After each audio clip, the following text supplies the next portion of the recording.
Here we are on the 1st of February 2011 in the library of Fairhope, Alabama.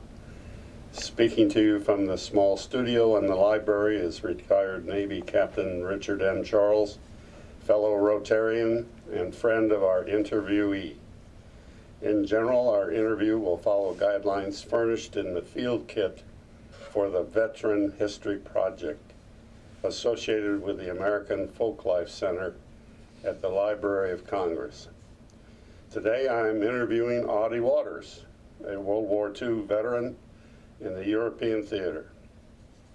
He was born in a small rural community located between Monroeville, Alabama and Interstate 65, of course, which did not exist at that time, on December 23rd, 1922. He graduated from high school in the spring of 1941, just as the United States was being enmeshed in the war to end all wars. Less than a year after graduation, he was drafted into the Army as a member of the 80th Infantry Division, serving with General George S. Patton's 3rd Army Corps.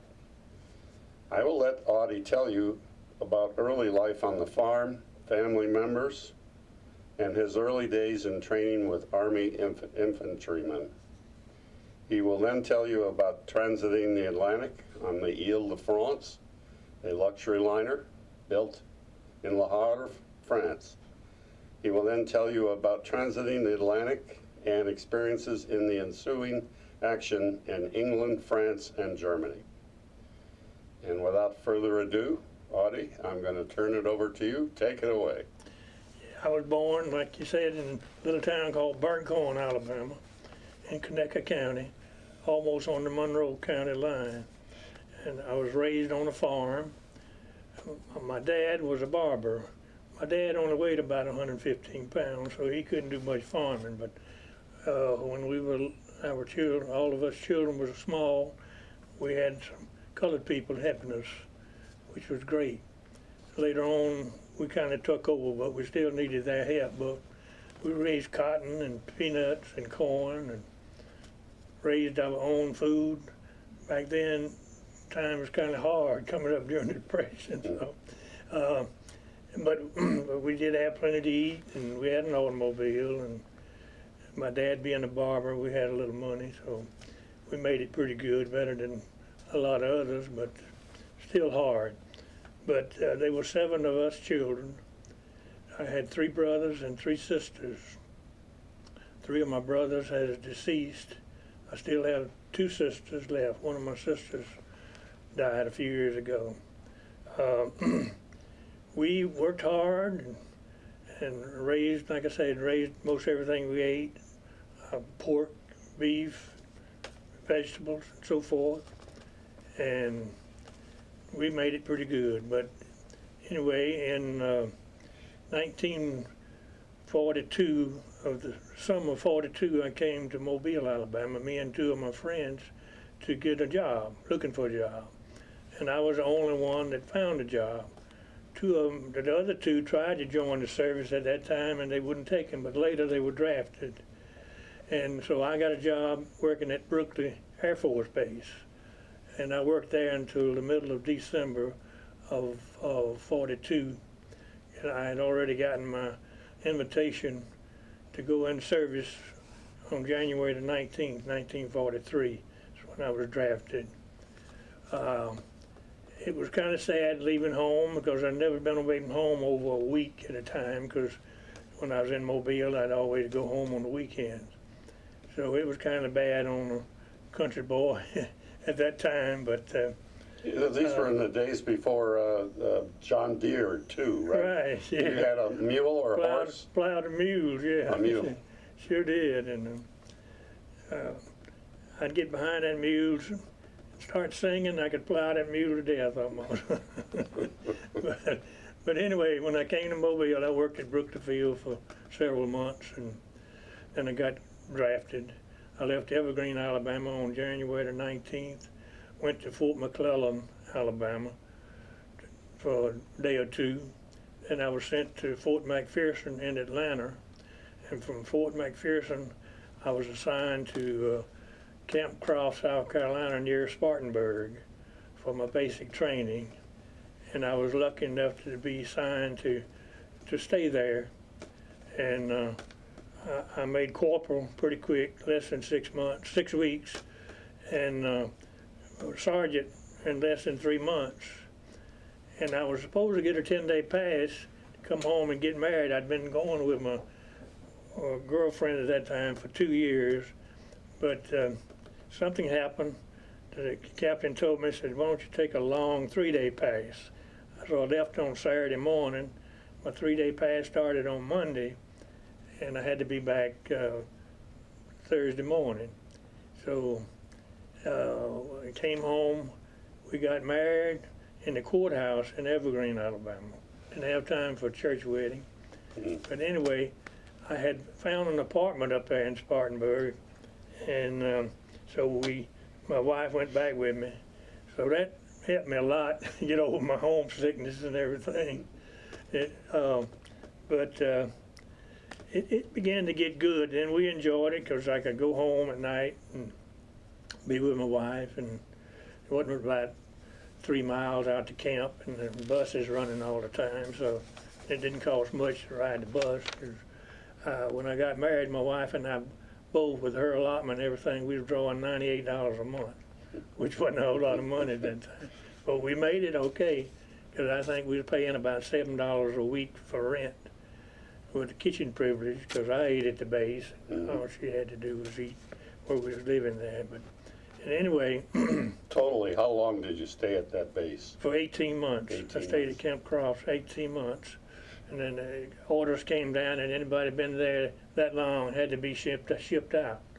So I got my, it was funny, I had joined the Special Services. I was playing with Special Services for about 8 months. We were going around selling war bonds. We covered Georgia, South Carolina, and North Carolina. I remember on the 4th of July, 1944, I was in Hendersonville, North Carolina, at a 4th of July party, and we sold about $40,000 worth of war bonds that day. There was about 15 of us in our group, and we had a stretch limousine that we rode in. So back then I was young. We'd get home about 2 or 3 o'clock in the morning. I could cut it then, but I couldn't now. But anyway, it was a lot of fun. We enjoyed that. But then I got my call to go overseas. We left New York in August of 1944 and landed up in Gorlick, Scotland, and then caught a train and went on down to England. And I was stationed at Tidworth Barracks there for about 3 or 4 weeks near Southampton in England. And then we went over to France and went over to Normandy, and that's where we landed. Of course, it wasn't a D-Day. And so then we caught up with the 80th Infantry Division, one I was assigned to in northern France. It was kind of bad going through France because we on those 40 and 8 trains we were on, freight cars. We'd travel about 20 minutes and then stop for sometime 2 or 3 hours. I guess they was checking the tracks to see if they was booby trapped or something. But anyway, we finally, in northern France, we caught up with the 3rd Army, and I was assigned to the 80th Infantry Division. I never will forget, when I went in to talk with the first sergeant about what I'd been doing, he looked at me. He said, "Sarge, I'm sorry, but we don't need no entertainers up here. We need some fighters."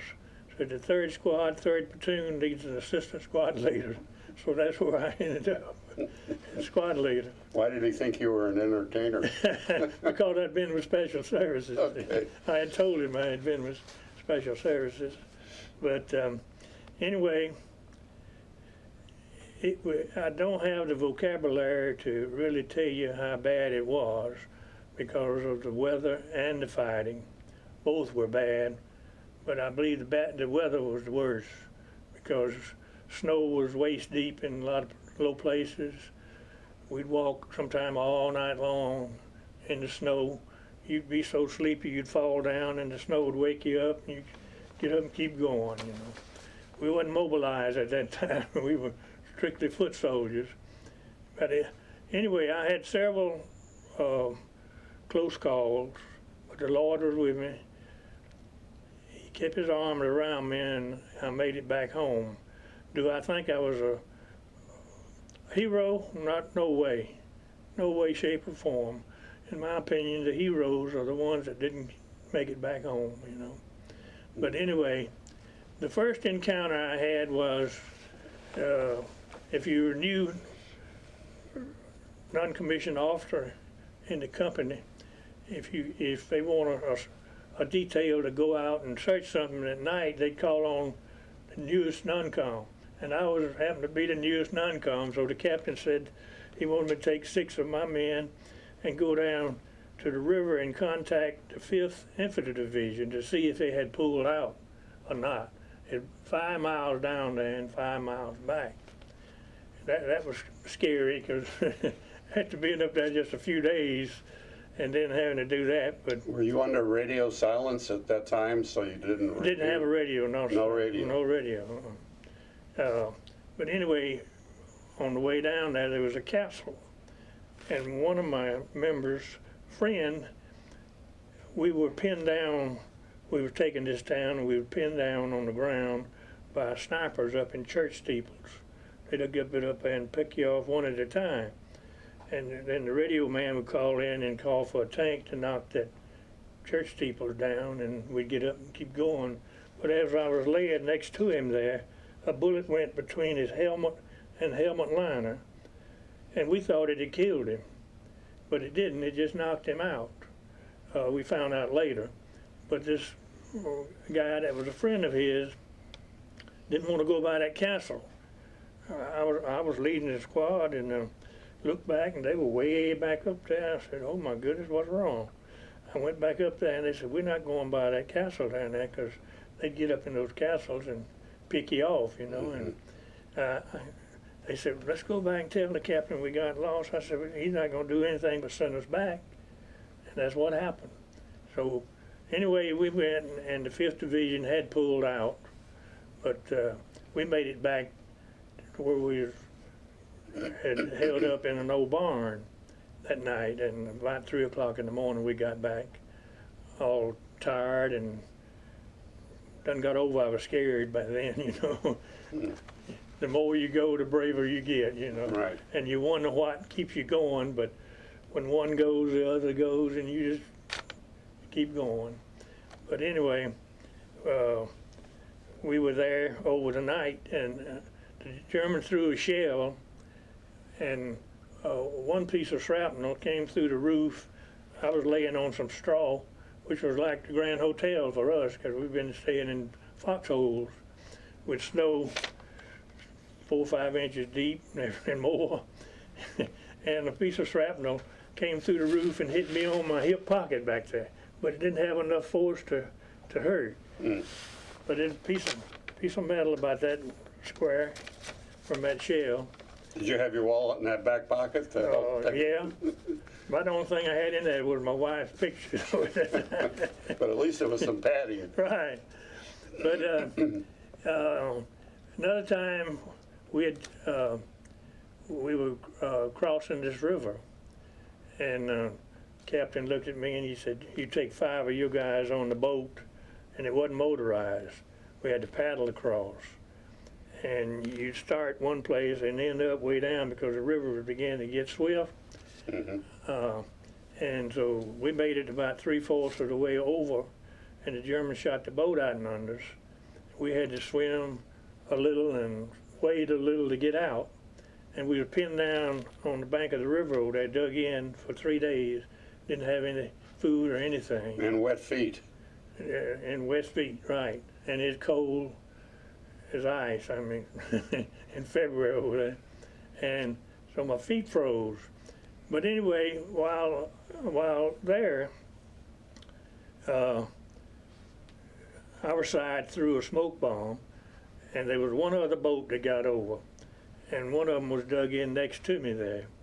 And one of the guys peeped up over the bank there one evening, and the German put a bullet between his helmet liner and liner. Twice I saw that happen, and I was right next to it. But anyway, our company threw a smoke bomb, and it fell in the guy's foxhole there with him, because we dug in there. He thought about hollering, but he thought it was a real bomb, but it wasn't, just a smoke bomb, you know. But anyway, after 3 days, they got enough reinforcement over, so we cleared out that woods there. As I was walking next to a little Japanese soldier and the radio man.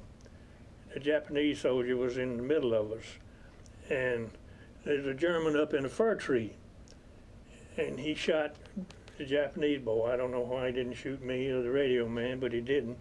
But he just knocked all of his intestines out. And I will forget, he was saying, let me die, G.D. Hitler, you know. Those words stayed with me all the time. Was he the only Japanese in the unit? I think he was, but he was a good soldier, sure was. And so the radio man and I, there was a ditch in front of us. We dove over in that ditch, and he spied him up in the tree, and he was carrying a carbine rifle, a small rifle, because he's carrying the radio, and he knocked him out of that fir tree. So we went on, and we had gathered around an old farm barn up there. The captain said we were going to go about 3 miles and take another town, and we was going to ride on tanks. But he decided we'd walk first 100 or so yards to see if there's a German tank around that would fire on us. So we started out. The radio man got on one of the tanks to begin with, and we hadn't gone 100 yards before a tank on a hillside over there opened up on us.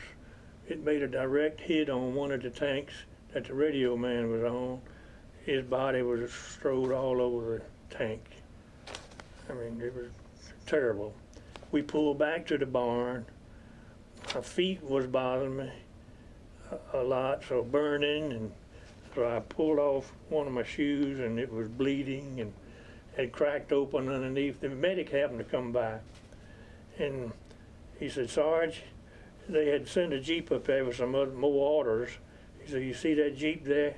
I want you to get on it and go back to the aid station." But, you know, you hated to leave your men. It's strange, but you're kind of like brothers when you're in combat up there. Your men look out for you, you look out for them, and it's just a team. You wonder why you read so much about different ones throwing themselves on a hand grenade or something like that. Well, you do it before you think, because if you had time to think, automatic reaction. Right. So you do it so instantly. And I told him, I said, "No, I want to go on with my men." He said, "No, you know, the medic's got a lot of authority, as much as a general when it comes to that." But anyway, he said, "Come on, I'll load your gear on the Jeep there for you." So I got on the Jeep, went back into Luxembourg. This was during the Battle of the Bulge, all of this was. The beginning of that battle, or? No, it was beginning the end of it at that time, because it started on the 1st of December. And they really put up a stand because they didn't want us on the end of their land, you know. Right. So I went back to the aid station that night, slept all night long when they wasn't waiting on me. And the next day they put me on a hospital train, carried me to the 198 General Hospital in Paris, France, and I stayed there 2 months, got well, and like you talking about my guitar, they'd go over to the Red Cross building and get a guitar, and I'd entertain the nurses and the other troops in my ward there, so they enjoyed that. But anyway, when I was just getting out of the hospital when Roosevelt died in May of '45. We was about 30 miles out of Paris, standing in formation after being in the hospital 2 months. Wasn't no easy task, but you know, the Army, you had to do it. So, but anyway, they sent me to the aid station for checkup. they were going to send me to the Pacific, but they classified me limited service because of my feet being frozen. And then I was assigned to a labor supervision company in Germany for 8 months. That was a good experience, and I hate to say it, but the soldiers coming from Afghanistan and Iraq at this time, if they had a place that they could stay for a few months to kind of live a normal life, because, I mean, in that labor supervision company, there was only 7 enlisted men and 1 officer. So we kind of had it made. We had 500 displaced Polacks that we took care of. We used them for guards to guard the German prisoners, who another company had 500 of them next to us in bunkers. The Germans was in bunkers, but the Polacks were in tents behind our office there. So what I did was manage the detailing of the Polacks for the German prisoners, because I had as I told you the other day, I had a guy that spent several years in Detroit, Michigan, so he could speak better English than I could. So I never did learn much Polack, a little bit. Good morning, how are you? And I'm familiar with that district in Detroit. Yeah, but it was a lot of fun, and I think it did me good, because it helped me get back into the regular feel of comfortable living. You know what I mean? I had a room by myself. We had a German prisoner to do our fire our furnace, polish our shoes, make our beds, clean the building. There wasn't many buildings left in Mannheim, because it was a manufacturing city, and our planes heavily bombed. They were really bombed heavily, and but we found 2 houses. One where the officer stayed and we ate, and the other one block over, where we enlisted men stayed. So each one of us had a separate room by ourselves, so we had it made. And I think it did us good, and I think it would do the soldiers now good if they could stay somewhere and live like human beings. Not under constant threat. Not under constant threat, right. And then I don't believe we'd have as many suicides as we've had. I don't know of any World War II people that come back and commit suicide. There may be, but I don't know of any. Very few. But now, you received a Purple Heart. For which injury was that based on? On my frozen feet. The frozen feet. Yeah. Yeah, and one time we were dug in, and when I was in charge of the BAR team, and the Browning automatic rifle, which was a heavy rifle. It took 2 guys. They rotated carrying it because it was so heavy, and we had taken this strip of woods that night, and we dug in, and they had me to dig in on the point where the enemy would more likely strike with my BAR team, you know. Mm-hmm. So we dug in a 3-man foxhole, you know, and it was strange how quick you could dig a foxhole in that hard ground, even though it was frozen.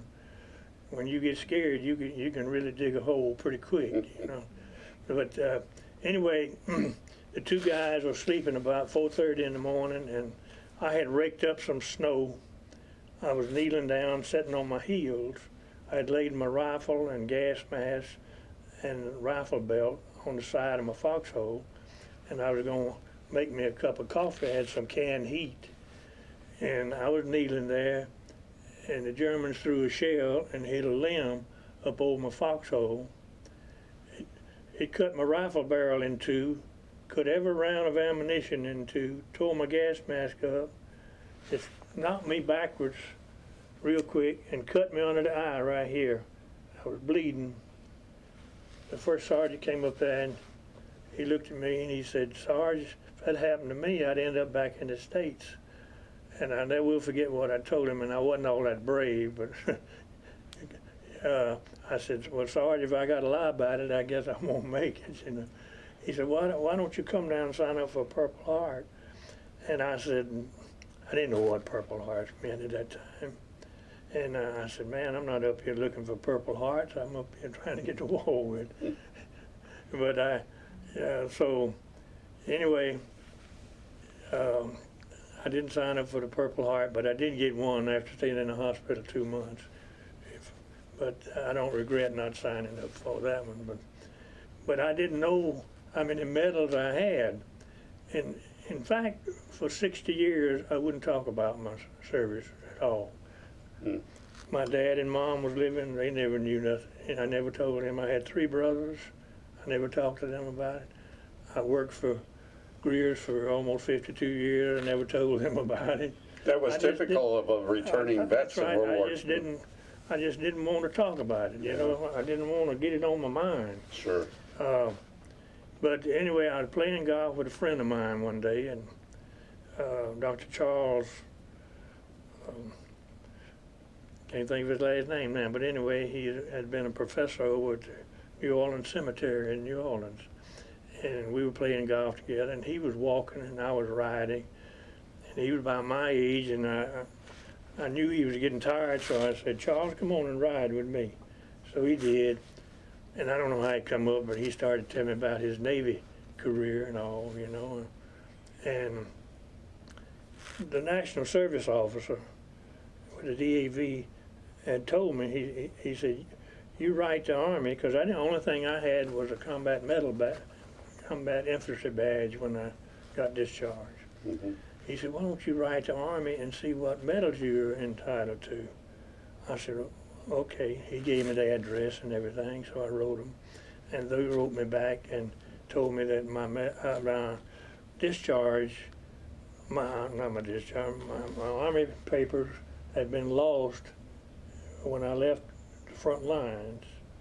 And the VA would be the only one that had anything on me. So I wrote to VA, and then they wrote Army, because the Army had to issue the medals. And so in about 6 months, I got a big package from the Army, and it included Purple Heart, 2 Bronze Stars, a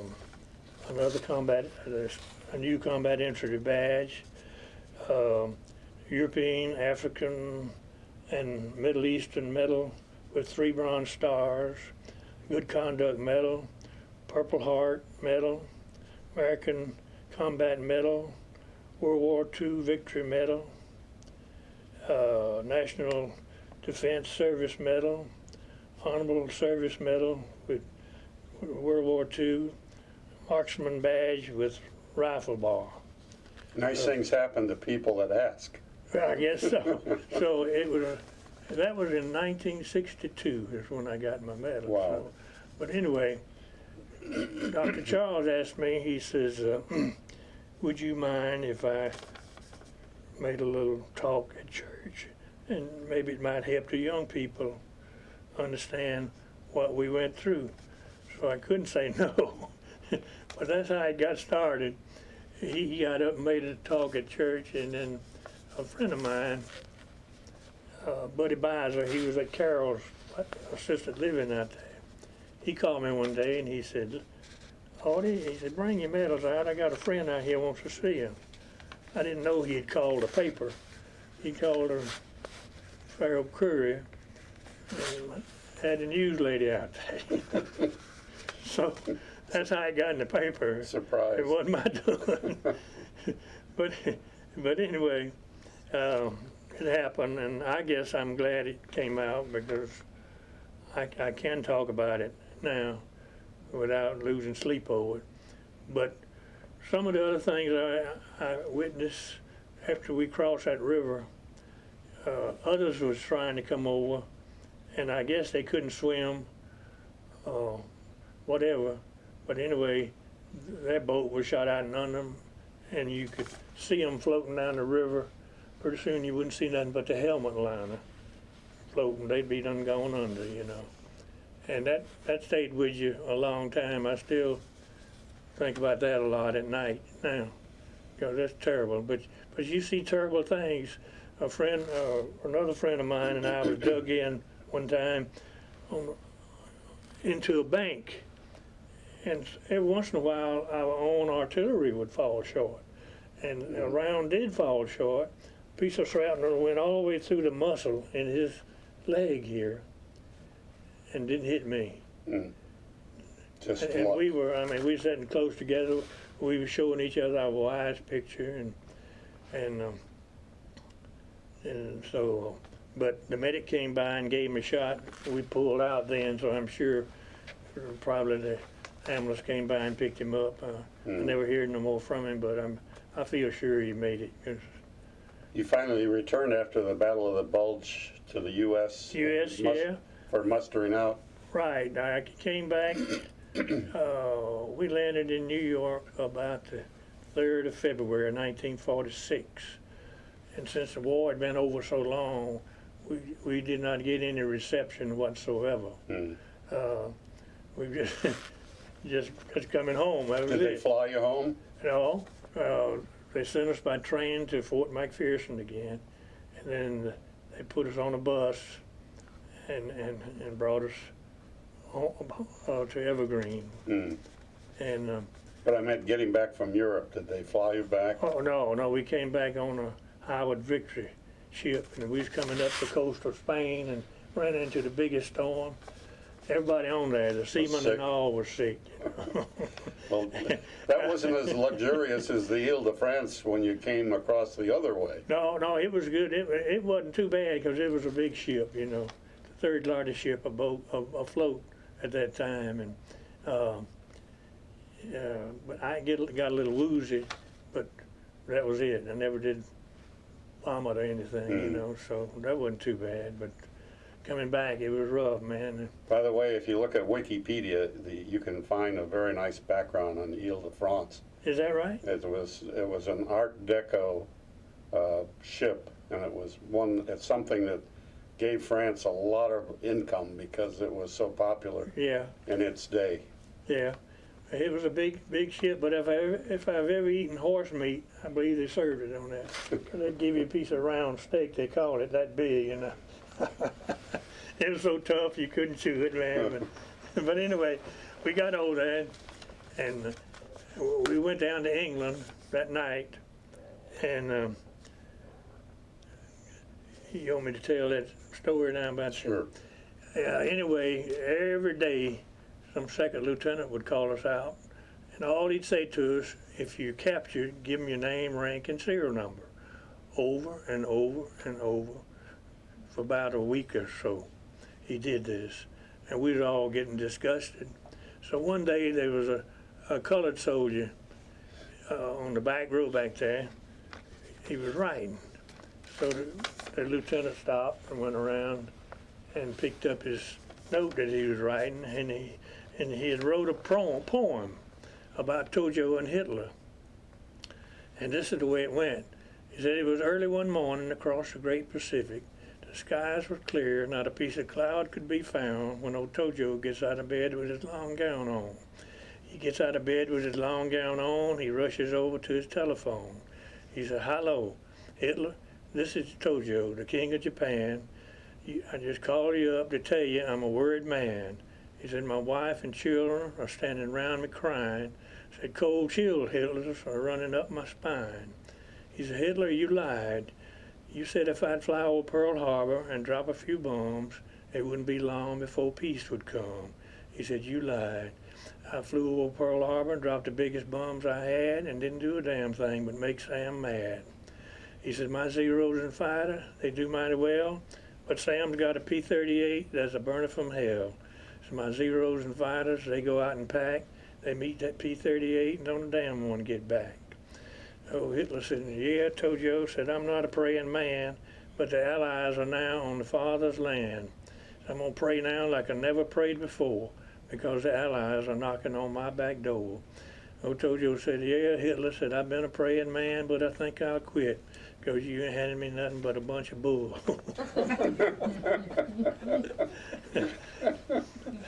He was thinking, wasn't he? He certainly was. But anyway, we're talking about the song I wrote. If you want me to Sure, go ahead. That's very entertaining. Yeah, like I say, we went over on the Ile de France. I wrote part of it going over, and then I finished it up while I was over there. But anyway, it went like this. It was from the skylines of Manhattan to the Dover Cliff so high, there's whitecaps on the ocean and storm clouds in the sky. The elder Frounce were flying right through the briny foam, taking 10,000 GI Joes a long, long ways from home. We landed up in Scotland. The moon was shining bright. We went on down to England, screaming through the night. And by the way, Bing Crosby went over on the same boat I did. He put on 2 shows every day. And so that was great. But when he got a hotel in London, it was bombed and he lost all his clothes. But I don't imagine he had any trouble getting up. but anyway, so you could hear the airplanes roar and you could hear the angry bullets whine, and we didn't seem to stop them until we crossed the Rhine.